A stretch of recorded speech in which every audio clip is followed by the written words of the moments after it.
Hello my dear student, आज हम करेंगे पोइम भारत अवर लैंड। इसमें पोएट ने ना इंडिया की तारीफ की है कि इंडिया में बहुत सारे ऊंचे ऊंचे पर्वत हैं। गंगा नदी की तारीफ की है। इसमें बड़े वारियर हुए, धरती पे हमारे योद्धा हुए जिन्होंने देश की रक्षा की है, अपनी जान तक कुर्बान कर दी। ठीक है, इसकी तारीफ हुई है। ये पोइम सारी इसके अकॉर्डिंग ही है। ठीक है, फर्स्ट हम क्वेश्चन करेंगे। हमारा है क्वेश्चन बेटा, recall the lines of national anthem and complete the table given below with the names of the state, mountain ranges and rivers mentioned in it।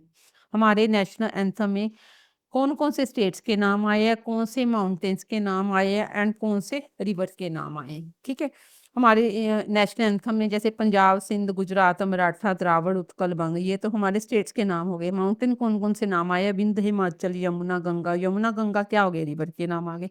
ठीक है, ये हमने लिखने, ये तो बहुत ज्यादा इजी क्वेश्चन है फर्स्ट वाला तो। ठीक है, नेशनल एंथम, स्टेट्स, माउंटेन और रिवर से जो नाम है वो लिखने हैं ओनली। हमारा सेकंड क्वेश्चन है, work in pair discuss what the word जाया है। जो नेशनल एंथम में वर्ड आता है जाया है, वो नेशनल एंथम का क्या मैसेज हमें कन्वे करता है। Share your answer with your classmates and teacher. जाया है का मीनिंग क्या है, जो नेशनल एंथम में वर्ड आता है। द वर्ड जाया है means victory to thee means you. आप विक्ट्री टू यू भी लिख सकते हो, दी लिखना तो दी लिख दो। ठीक है, आपकी जीत हो। जाया है का मतलब ये है, it is repeated several time in a national anthem.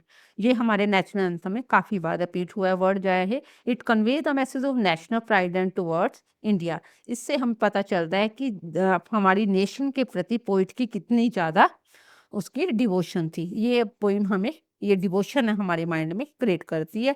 This shows that we should honour our country. ये पोइम शो करती है कि हमें अपने देश पर गर्व करना चाहिए एंड सेलिब्रेट इट्स ग्रेटनेस, और इसकी विशालता को सेलिब्रेट करना चाहिए। हमारा नेक्स्ट क्वेश्चन है, read the underlined words given lines of the poem, choose the odd one out that does not correspond with the meaning of the underlined word। बेटा इस लाइंस में ना first, second, third, fourth underline word दिया हुआ है। जैसे first में है फियरलेस। फियरलेस का मीनिंग क्या होता है, अतुलनीय, जिसकी तुलना ना की जा सके। इसका वो उन्होंने बताया कि तीनों ऑप्शन में से कौन सी ऑप्शन मैच नहीं करती। जो पीएलएस से मैच नहीं करता वो है वैल्यूएबल। वैल्यूएबल का मीनिंग तो होता है कीमती। ठीक है, इनकम्पेरेबल अतुलनीय, जिसकी तुलना ना हो सके। अनमैच्ड का मीनिंग भी अतुलनीय होता है। तो ओड वन कौन सा हुआ, वैल्यूएबल। इसको निकाल देते हैं क्योंकि पीएलएस का मीनिंग वैल्यूएबल नहीं होता। मैनी या सेज है सैंक्टिफाइड। सैंक्टिफाइड होता है पवित्रता, सेज होता है संत। बहुत सारे संत हमारी धरती पर पैदा हुए। ब्लेस्ड, प्यूरिफाइड, ठीक है, पॉजिटिव सेंस है। अपलोडेड होता है तारीफ करना।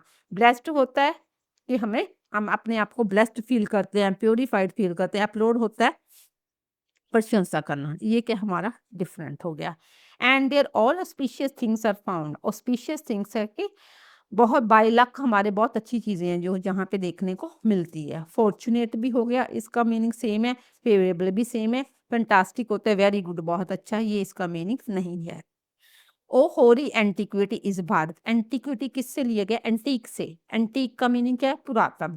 एंशियंट टाइम, पुरातन समय की बात की गई है। टाइम मेमोरियल, इमेमोरियल का मीनिंग जो होता है बहुत पुराना। रीसेंट पास्ट, नाम से ही पता चल रहा है जो अभी पास हुआ है उसको बोलते हैं रीसेंट पास्ट। इसका meaning recent past odd one out हो गया। ये दोनों क्या है, पुरातन चीजों की बात की गई है। बेटा नेक्स्ट क्वेश्चन पे चलते हैं, check your understanding. Filling the blanks by choosing appropriate word from the box given below to complete the summary of the poem। ये बेटा बॉक्स में ऑप्शंस दी हुई हैं, नीचे फिलअप्स दिए गए हैं। इस फिलअप्स को फिल करना है हमने। Okay, the poem is tribute to India. Poem श्रद्धांजलि देती है इंडिया को, celebrating its natural beauty. India की लैंड, पोइट पोइट है जो इंडिया की तारीफ करता हुआ कहता है कि इंडिया की नेचुरल ब्यूटी है। स्पिरिचुअल हेरिटेज, हमारा आध्यात्मिक विरासत में हमें आध्यात्मिकता मिली हुई है। एंड फर्स्ट आएगा हिस्टोरिकल ग्रेटनेस, इसी देश की हिस्टोरिकल ग्रेटनेस है। ठीक है, the poet praises the Himvant, describing it as mighty and unparalleled. Himvant किसको बोला गया, हिमालय पर्वत। हिमालय पर्वत है जो बहुत शक्तिशाली है। हिमाइटी मीन शक्तिशाली, अनपैरेलल्ड मीन जिसकी तुलना ना हो। The dash is depicted as generous and graceful. Generous and graceful किसको कहा गया है, गंगा नदी को। गंगा नदी की हमारी दयालु नदी है जो सभी को पानी देती है, ठीक है, एंड ग्रेसफुल, बहुत अच्छी लगती है। While the dash are honoured as sacred and unmatched, honoured sacred होता है पवित्र, अनमैच्ड जिसकी तुलना ना हो। उपनिषद, उपनिषद को क्या है, वो हमारे धार्मिक ग्रंथ हैं, इसमें उपनिषद आ जाएगा। The poet highlight the contribution of dash and dash warriors and sages who have enriched the land with their bravery and wisdom. Warrior क्या होता है, योद्धा, वॉरियर किसको बोला गया है, योद्धा। सेज क्या होता है, संत, संत को किस लिए याद किया जाता है, विजडम के लिए, उनकी बुद्धिमत्ता के लिए। वॉरियर्स को क्या किस लिए अच्छा समझा जाता है, क्योंकि वो अपनी जान तक कुर्बान कर देते हैं देश के लिए। इसमें देखो, the poem highlight the contribution of warriors and sages who have enriched the land with bravery, bravery बहादुरी, विजडम जो हमारी बुद्धिमत्ता है। बहादुरी के लिए वॉरियर्स को कहा गया है, और विजडम के लिए क्या है गया, सेजेस को, सेंट्स को। It also acknowledges the presence of dash Brahma knowledge and the teachings of Buddha, highlighting India's deep rooted spiritual and philosophical tradition. जो लॉर्ड बुद्धा की टीचिंग है वो भी हमारी स्पिरिचुअलिटी के साथ रिलेटेड है, बहुत अच्छी टीचिंग है लॉर्ड बुद्धा की, इसमें हैं हमारे इंडिया में देखने को मिलती हैं। The poet repeatedly assert that India is peerless, peerless मैंने पहले ही बताया था, अतुलनीय, इसमें क्या आएगा, peerless, urging everyone to praise her. Poet कहता है कि हमारी इंडिया की लैंड बहुत अच्छी है, हर कोई इसकी प्रेज करता है। ये बेटा ऑप्शंस आप नीचे लिखी हुई हैं, आप ऑप्शंस को फिल कर सकते हैं। माइटी हिमंत को बोला गया है, वॉरियर्स योद्धा को बोला गया है, सेजिस संत को बोला गया, ब्रह्म knowledge ultimate knowledge, Buddha Lord Buddha, Peerless होता है अनमैच, प्रेज होता है एप्रिसिएशन करना, प्रेज करना। नेक्स्ट हम जाएंगे बेटा फिलअप से हमारा question number second. Complete the following feature about the poem. First है the impact of the reader mood, poem का रीडर क्या होता है, पढ़ने वाले, पोइम का पढ़ने वालों पर क्या असर होता है जब वो पोइम पढ़ता है, जब हम जैसे पोइम पढ़ते हैं तो उसका क्या इफेक्ट होता है, प्राउड एंड रिस्पेक्टफुल, जब हम पोइम पढ़ते हैं हमें अपनी इंडिया पर प्राउड भी होता है, हम रिस्पेक्ट भी देते हैं। The poets attitude, tone, poem की टोन क्या है पोइट की, एडमायरिंग एंड पैट्रियोटिक, एडमायरिंग होता है प्रशंसा करना, पैट्रियोटिक होता है देशभक्ति की भावना से भरपूर। पोइट की टोन कैसी है, admiring and patriotic. The rhyme scheme AABB, बेटा फर्स्ट लाइन में भी अवर यूज हुआ है, सेकंड थर्ड में भी अर्ज यूज हुआ है, और बी और सेकंड और फोर्थ लाइन भी सेम है, फर्स्ट और थर्ड लाइन भी सेम है। ये लूज पोइम है, पर राइम स्कीम क्या है इसकी, AABB, क्योंकि अर्स 2 बार यूज हुआ है फर्स्ट और थर्ड लाइन में, इसलिए हमने AA दिया, सेकंड और फोर्थ लाइन सेम है इसलिए हमने उसको BB दिया। एग्जाम्पल ऑफ पर्सोनिफिकेशन, पर्सोनिफिकेशन का मीनिंग क्या होता है, नॉन लिविंग थिंग को लिविंग थिंग वाली क्वालिटी देना। जैसे गंगा की बात की गई है, Ganga, the generous Ganga is our, generous होता है दयालु, दयालु तो हम ह्यूमन बीइंग के लिए यूज करते हैं, गंगा तो क्या है, नॉन लिविंग है, ये तो लिविंग हो गया, ये नॉन लिविंग हो गया, इसलिए नॉन लिविंग क्वालिटी को, नॉन लिविंग को लिविंग क्वालिटी देना, इसको बोलते हैं पर्सोनिफिकेशन। जैसे जनरस ह्यूमन बीइंग के लिए और गंगा नदी के लिए, the generous Ganga is our, ये क्या है, पर्सोनिफिकेशन की बात की गई है। ये मैंने क्वेश्चन नंबर थर्ड की एक्सप्लेनेशन लिखी है, अगर आपने कुछ पढ़ना हो तो पढ़ सकते हो। नेक्स्ट है what is the impact of the reference she is Peerless let's praise her. India क्या है, पियरलेस है जिसकी तुलना नहीं की जा सकती, आओ हम इसकी प्रशंसा करें। इसका मीनिंग क्या है सेंटेंस का, this sentence highlight unmatched glory of India, glory होता है शान, मैंने नीचे लिखा है ग्लोरी होता है शान, इसकी तुलना नहीं की जा सकती, बहुत अच्छी है इंडिया की land. It creates a strong feeling of pride and admiration, ये हमारे मन में एक प्राइड फील करती है कि हम इंडियन है, एंड एडमायरेशन हमें प्रशंसा के लिए पोइम मजबूर करती है इंडिया की लैंड की। It inspire reader to show respect and celebrate its greatness, ये रीडर्स को पढ़ने के लिए कि रिस्पेक्ट देने के लिए मजबूर करती, इतनी अच्छी पोइम है और इसकी विशालता को हम सेलिब्रेट करते हैं। हमारा नेक्स्ट क्वेश्चन है बेटा, complete the following sentence appropriately, ठीक है। India is metaphorically, India is metaphorically described as the sunny golden land, India metaphorically क्या है, इंडिया को सनी लैंड कहा गया है, सजेस्टिंग दैट, क्यों कहा गया है, इट इज ब्यूटीफुल, इंडिया की लैंड भी ब्यूटीफुल है, प्रोस्परस, खुशहाल है, and full of natural beauty, और इसकी बहुत अच्छी ब्यूटी भी देखने को मिलती है इंडिया की लैंड की, इसलिए कहा गया है सनी गोल्डन लैंड, हमारी धरती बहुत अच्छी है इंडिया की। नेक्स्ट है बेटा कॉलम मैचिंग करनी है, ठीक है, जैसे आपको ऑप्शन दी हुई है आपने मैच करना है। मैं आंसर पे आती हूँ सीधा बेटा, टाइम वेस्ट किए बिना। फर्स्ट हमारा है हिमवंत, हिमवंत किसको बोला गया, हिमालय पर्वत को, इसकी ऑप्शन है fifth, strength and permanence, Himalaya पर्वत शक्तिशाली और परमानेंट है। गंगा सेकंड, सेकंड का ऑप्शन है third, purity and generosity, Ganga नदी हमारी प्योर भी है और दयालु भी है, दयालु का मतलब क्या है कि सबको पानी प्रदान करती है, जल प्रदान करती है। नेक्स्ट है उपनिषद, उपनिषद क्या होता है, स्पिरिचुअल एंड फिलोसॉफिकल लीगेसी, उपनिषद में क्या है, हमारा धार्मिक ज्ञान है, आध्यात्मिक ज्ञान है।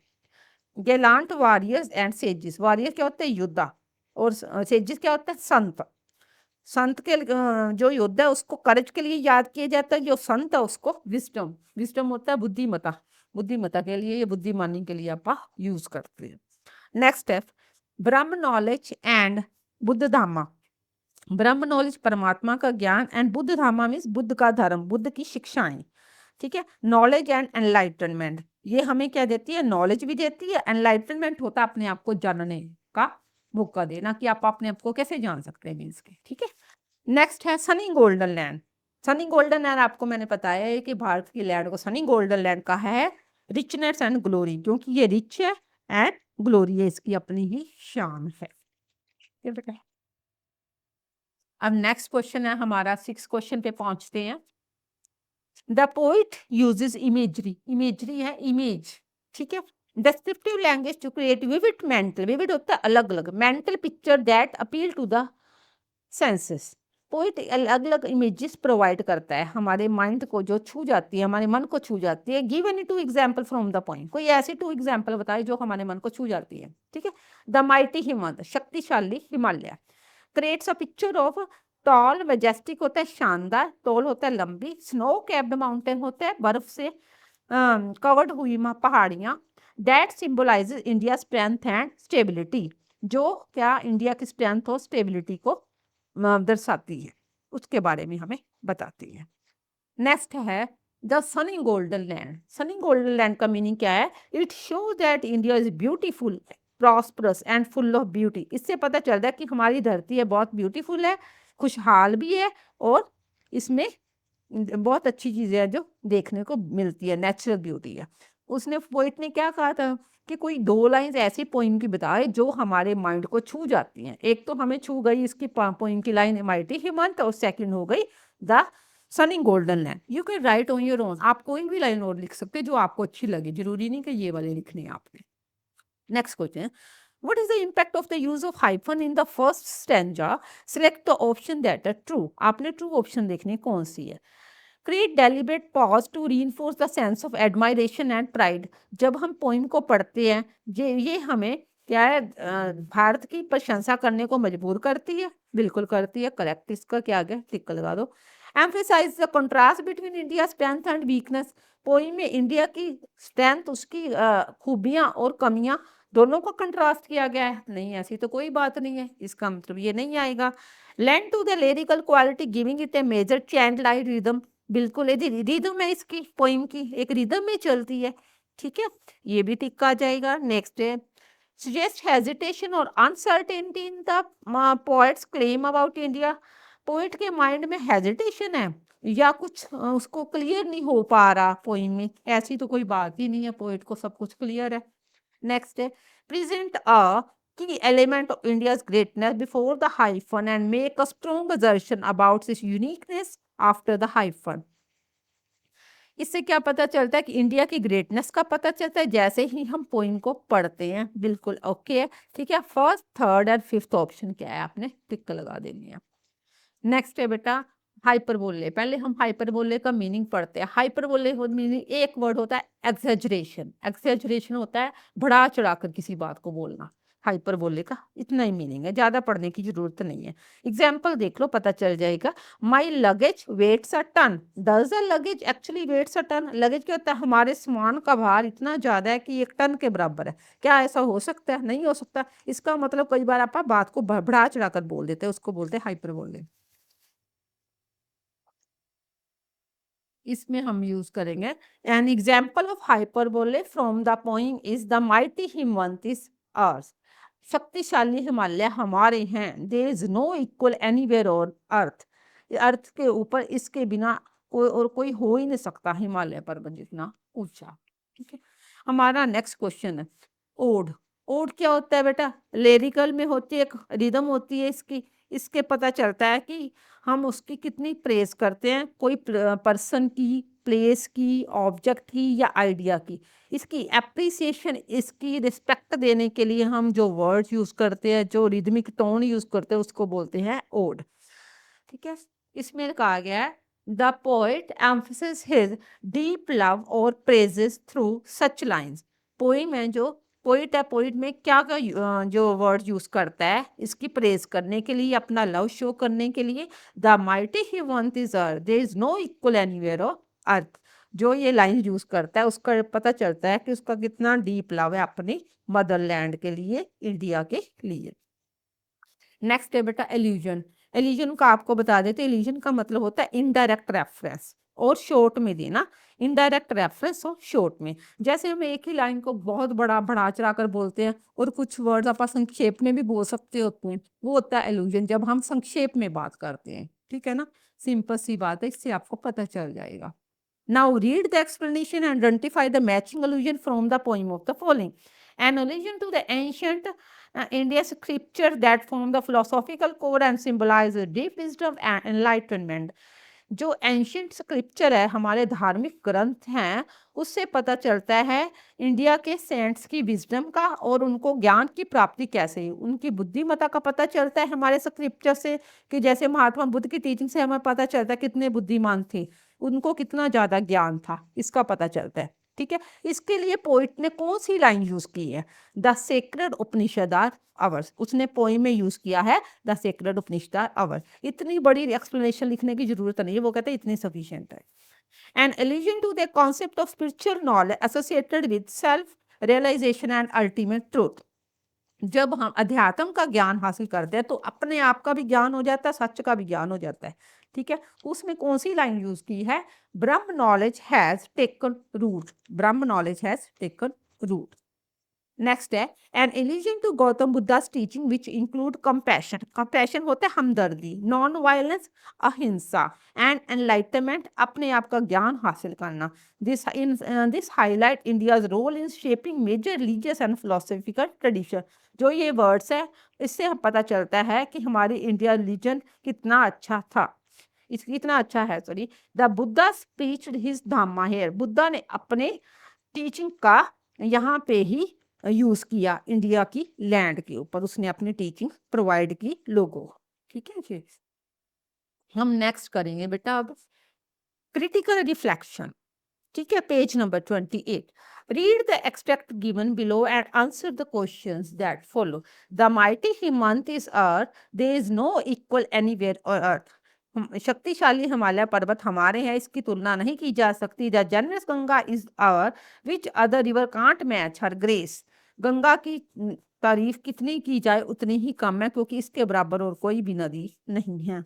The sacred Upanishad are our, हमारे उपनिषद भी बहुत बड़ी हैं। What scripture age to name with them, कोई भी धार्मिक ग्रंथ उसकी तुलना पे नहीं अच्छा हो सकता, हमारे धार्मिक ग्रंथ बहुत अच्छे हैं। ठीक है, उसका कंप्लीट द सेंटेंस करना है। The first the word mighty refers to strength of the Himavant. Mighty का मतलब क्या है? शक्तिशाली, इसका हो गया स्ट्रेंथ। हमारा सेकंड क्वेश्चन है choose the correct option to complete the sentence given below. The question mark at the end of the fourth and sixth line of the extract is used to। हमारी fourth line के पीछे भी question mark है और six line के पीछे भी question mark है। इसका मीनिंग क्या है? Show doubt and uncertainty. क्या पोएट के माइंड में कोई डाउट है? नहीं, उसके माइंड में कोई डाउट नहीं है। एम्फसिस ए पॉइंट हाँ, वो पॉइंट पे जोर देता है, बिल्कुल जोर देता है। क्वेश्चन मार्क पर क्या है, जब क्वेश्चन मार्क लगा होता है तो हम सोचने पर मजबूर हो जाता है कि यहाँ पे क्वेश्चन मार्क क्यों लगा है, इसका आंसर क्या हो सकता है। Highlight confusion and hesitation, poet के माइंड में कोई कंफ्यूजन है या हिचकिचाहट है। Reveal inquiry and curiosity, mind में हमारे क्यूरियोसिटी पैदा करता है या इंक्वायरी स्किल पैदा करता है। नो, वो क्या है, एक पॉइंट पे जोर देता है। जब क्वेश्चन मार्क लगा देते हैं तो हम उसको सोचते हैं। सेकंड की second option is correct, emphasis of point. Next, question number third, the poet uses the word generous to describe Ganga. Poet ने जेनरस यूज किया वर्ड गंगा के लिए। मैंने पहले भी आपको बताया था कि गंगा के लिए जेनरस वर्ड यूज क्यों किया गया है, क्योंकि वह पर्सोनिफिकेशन है। पर्सोनिफिकेशन क्या है, नॉन लिविंग थिंग को लिविंग क्वालिटी देना। ठीक है, गंगा नदी हमारी दयालु है, क्यों। The Ganga is called generous because it provides food water and life freely. Ganga हमारी अच्छी नदी है क्योंकि लोगों को फूड भी देती है, वाटर भी देती है और लाइफ भी प्रोवाइड करती है। लाइफ फ्रीली मीन्स हम आराम से रह सकते हैं। Next, why has the movement of the river been described as graceful. जो रिवर में मूवमेंट होती है उसको ग्रेसफुल अच्छा क्यों कहा गया है। The river flow in a calm and smooth manner. जब रिवर चलता है तो बड़े शांत स्वभाव से आराम से चलती है रिवर, नदी चलती है, एंड स्मूथ मैनर से चलती है, विच मेक इट ग्रेसफुल। ठीक है, नदी हमारी शांत तरीके से चलती है जिसके कारण इसको ग्रेसफुल या अच्छा कहा गया है। हमारी नेक्स्ट फिलअप है filling the blank with correct option from the word given in the packet. The poet is implying that the Upanishad are unmatched. Upanishad की तुलना नहीं की जा सकती in their wisdom and spiritual depth. इसका हो गया unmatched. Next question, how does the poem reflect a strong connection to cultural identity and heritage. जो पोइम है उसमें हमें कल्चरल आइडेंटिटी, हमारी जो सांस्कृतिक पहचान और विरासत का पता चलता है कैसे। The poem described mighty Himavant, शक्तिशाली Himalaya, Upanishad, Buddha teachings and sense of unity. Poem में हमारे हिमालय पर्वत की बात की गई, उपनिषद की बात की है, बुद्ध की शिक्षाओं की बात की गई है और यूनिटी की बात की गई है। ठीक है, all these aspect show India rich cultural identity and heritage. ये सभी बातें बताती है कि इंडिया का कल्चर बहुत अच्छा है, इसकी विरासत बहुत अच्छी है। टीचिंग होता है शिक्षा, माइटी होता है ताकतवर। नेक्स्ट क्वेश्चन है, what can you infer from the poet's strong attitude towards India from the repeated phrase she is peerless, let's praise her। ठीक है, इससे आप क्या नतीजा निकालोगे कि पोइट ने ये वर्ड क्यों यूज किए, she is Peerless, let's praise हर।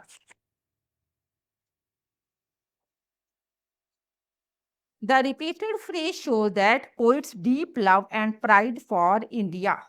ठीक है, पियरलेस क्या मैंने पहले भी बताया था, अतुलनीय। पोइट ने ये रिपीट की है फ्रेज, बार बार बोला है उसने ये बात कि हमारी धरती है जो बहुत अच्छी है। Deep love and pride for India, he highlight the unmatched glory of India. इसकी तुलना नहीं की जा सकती, इसलिए पियरलेस कहा गया। नेक्स्ट क्वेश्चन है, sorry, what does the line many a saint sanctified this land suggest about India's spiritual heritage। बहुत सारे संतों ने इसकी पवित्रता को बनाए रखा है, इसका क्या मतलब है। This line suggests that India's spiritual heritage is blessed by many saints। हमारी आध्यात्मिक जो परंपरा, जो विरासत है, जो हमारे संतों ने बनाई रखी है। नेक्स्ट क्वेश्चन है, how does the poet connect warrior and music to India's greatness. Poet ने वॉरियर योद्धा और म्यूजिक की बात कैसे की गई है। The poet connect warrior to show the courage and sacrifice of Indian heroes. Poet ने योद्धा की बात क्यों कही गई है, क्योंकि बहुत सारे योद्धा धरती पर, इंडिया की धरती पर पैदा हुए, अपने हौसले के लिए मजबूर थे, अपने हौसले के लिए और अपनी कुर्बानी के लिए इंडिया में मशहूर हुए। Whereas music represent India's artistic richness। Music की बात क्यों कही गई है, यहाँ से पता चलता है कि हमारा इंडियन म्यूजिक कितना अच्छा है। ठीक है, वॉरियर की बात की गई है कुर्बानी के लिए और म्यूजिक की बात की गई है हमारी इंडिया की लैंड पर आर्टिस्टिक रिचनेस को शो करने के लिए। नेक्स्ट क्वेश्चन है, how does this poem foster a sense of national pride. Foster होता है बढ़ावा देना, ठीक है। ये पोइम हमें नेशनल प्राइड होने का क्यों हमें मोटिवेट करती है पोइम, ये ऐसी क्या बात है कि हम नेशनल प्राइड पर आते हैं, हम अपने नेशन पर प्राइड करते हैं।